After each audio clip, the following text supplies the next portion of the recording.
ಮೊದಲನೆಯ ವಾಚನ ಸಂತ ಯೋಹಾನನು ಬರೆದ ಮೊದಲನೆಯ ಪತ್ರದಿಂದ ವಾಚನ. ಪ್ರಿಯರೇ, ದೇವರ ಚಿತ್ತಾನುಸಾರ ಏನನ್ನು ಬೇಡಿಕೊಂಡರೂ ಅವರು ನಮ್ಮ ವಿಜ್ಞಾಪನೆಗೆ ಕಿವಿಗೊಡುತ್ತಾರೆಂಬ ಭರವಸೆ ನಮಗಿದೆ.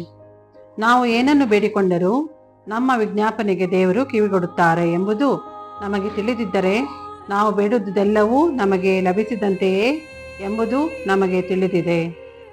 ಮಾರಕವಲ್ಲದ ಪಾಪವೊಂದನ್ನು ಸಹೋದರನು ಮಾಡುವುದನ್ನು ಯಾರಾದರೂ ಕಂಡರೆ ಆ ಸಹೋದರನಿಗಾಗಿ ದೇವರಲ್ಲಿ ಬೇಡಿಕೊಳ್ಳಿರಿ. ದೇವರು ಆ ಸಹೋದರನಿಗೆ ಸಜೀವವನ್ನು ಅನುಗ್ರಹಿಸುವರು.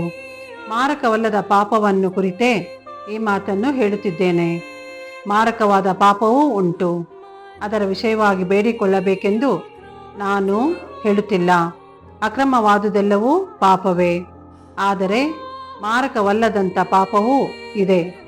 ನಮಗೆ ತಿಳಿದಿರುವಂತೆ ದೇವರಿಂದ ಜನಿಸಿದವನು ಪಾಪ ಜೀವಿಯಾಗಿರುವುದಿಲ್ಲ, ಏಕೆಂದರೆ ದೇವರ ಪುತ್ರನ ರಕ್ಷಣೆ ಅವನಿಗಿದೆ.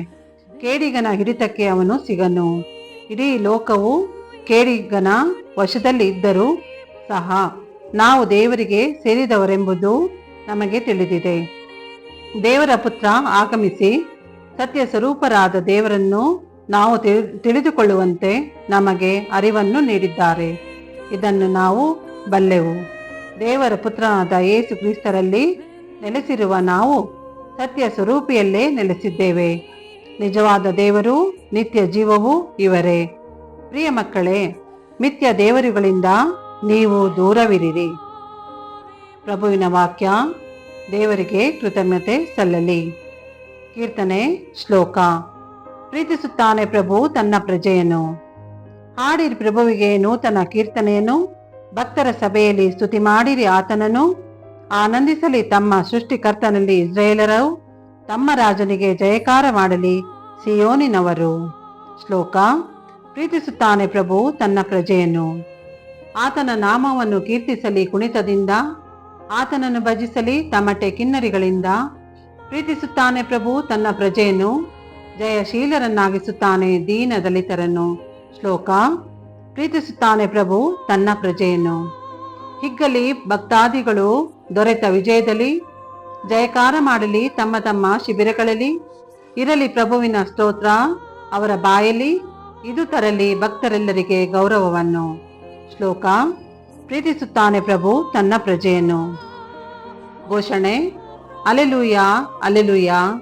ಮಹಾಪ್ರವಾದಿಯೊಬ್ಬನು ನಮ್ಮಲ್ಲೇ ಉದಯಿಸಿದ್ದಾನೆ. ದೇವರು ತಮ್ಮ ಜನರನ್ನು ರಕ್ಷಿಸಲು ಬಂದಿದ್ದಾರೆ. ಅಲೆಲೂಯ.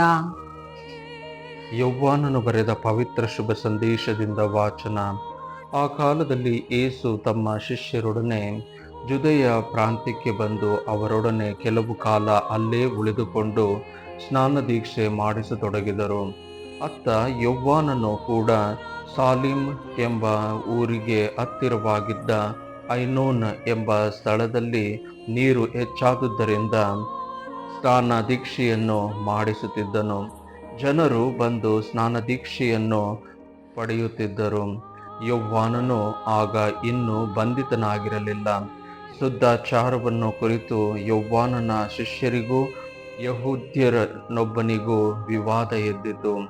ಅವರು ಯೋಹಾನನ ಬಳಿಗೆ ಬಂದು, ಗುರುವೇ, ಜೋರ್ಡಾನಿನ ಆಚೆ ಕಡೆಯಲ್ಲಿ ನಿಮ್ಮೊಡನೆ ಒಬ್ಬನು ಇದ್ದನಿಲ್ಲವೇ? ಆತನನ್ನು ಕುರಿತು ನೀವೇ ಸಾಕ್ಷಿ ಹೇಳಲಿಲ್ಲವೇ? ಈಗ ನೋಡಿ, ಆತನೇ ದೀಕ್ಷಾಸ್ನಾನ ಮಾಡಿಸುತ್ತಿದ್ದಾನೆ. ಎಲ್ಲರೂ ಆತನ ಬಳಿಗೆ ಹೋಗುತ್ತಿದ್ದಾರೆ ಎಂದು ದೂರಿದ್ದರು.